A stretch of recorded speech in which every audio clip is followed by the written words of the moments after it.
So hello everyone, today we are going to discuss one problem of LeetCode and day 1 of May challenge. So what is the problem? The problem name is first bad version. So you are given n and you have to find the first bad version. The version are numbered as v1, v2, v3, v4 and so on. So this is the inbuilt function that you have to call, and this will tell you whether this version is bad or not. So you are given the version from like n, you are given n and you have to find the first bad version. So the version are numbered from 1 to n. Suppose these are the bad versions v3, v4, v5, and these are the good version v1 and v2.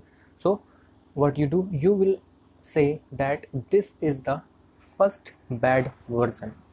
Okay, this is the second bad version and this is the third bad version. So you have to find the first bad version. So how can I find it? It is very easy. Go from the version 1 till version n and check that which version is the bad version for each and every n. So we will take a loop from 1 to n. So you are given a version like v1 to vn and you have to find the first bad version in the series, and you are given the inbuilt function is bad version. You will call the function again and again for each and every integer from 1 till n and check whether it is a bad version or not.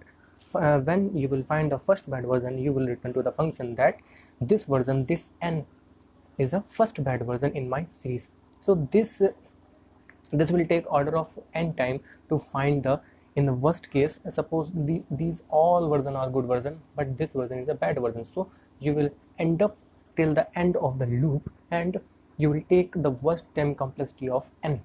So how we are going to do this? So we are going to do this using binary search. So how binary search will help this in this, and how we are going to do this? We are taking the left as a 1 and right as a n, and what we are going to do, we are going to find the middle of the series from 1 to n, like as we do in binary search, left plus right by 2, we find the middle element and we check that if that middle element is a bad version or not. If that middle element is a bad version, so after this we know that all the versions are bad, because if the version is bad, all the version after it will be bad because it is given in the question. So if we find that the middle element of the series is a bad version, then we know that after it, if we find the first bad version, then going after the first bad version is not very important, because we are not going to find any of the result from it, because we have to report the first bad version in the series. So what we will do, we will restrict the right pointer to that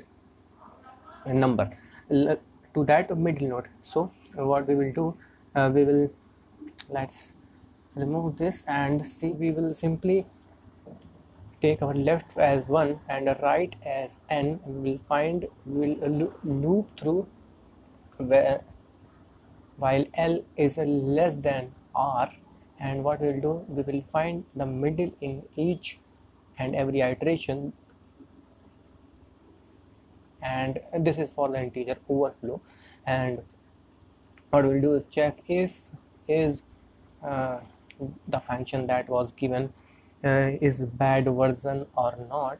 We will check for middle element, and if it is a bad version, then we will restrict our constraint to the mid, because after the mid we are not going to find any of the results. So we will restrict our constraint to m, and if it is not so, if it is not a bad version, means we have find a good version. And if it is a good version, suppose a good, bad, if it is a good version, then what we will do, we will find no result from that, because we have to find the bad version. So what we will do, we will restrict our constraint of L to mid plus 1, because there is no profit of finding the good element, because we are interested in finding the bad element. So what we will do, we will simply set our pointer L to mid plus 1, and what we will do, we will loop through while L is less than R, and when we are going to come out of the loop, we will check if L is a bad version or not, because L is containing our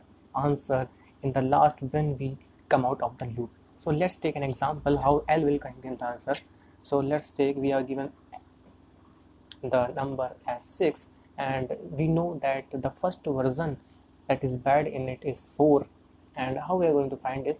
So our L value is 1 and R value is 6, so we find middle element, and middle element is 3.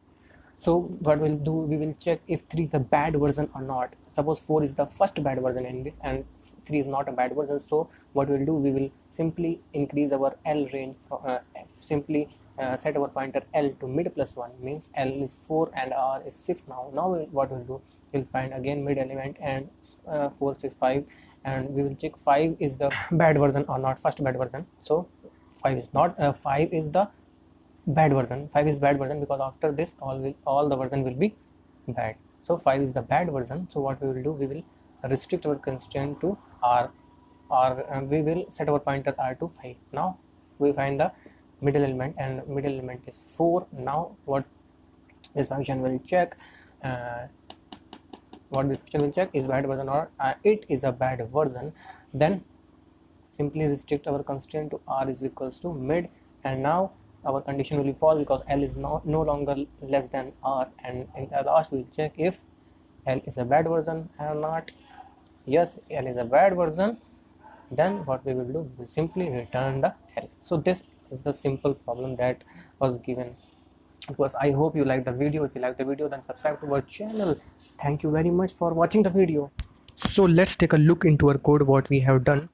So you are given the n and we have taken it as unsigned long. You can take it as n, whatever you want, and we have set the L as 1 and R as n. And what we have done, while L is less than R, we are finding a middle element, and we check if it is a bad version. Then we are setting our pointer right to mid, because after this all the version will be bad, and we are not interested in finding all the bad version. We are interested in finding the first bad version. So we will set R as M, otherwise we will set L as M plus 1 because the version will be good otherwise. So at last we will check if L is a bad version, then we will return L, and else we will return 0. Okay, so this is the simple code that I have explained to you. So thank you very much for watching the video.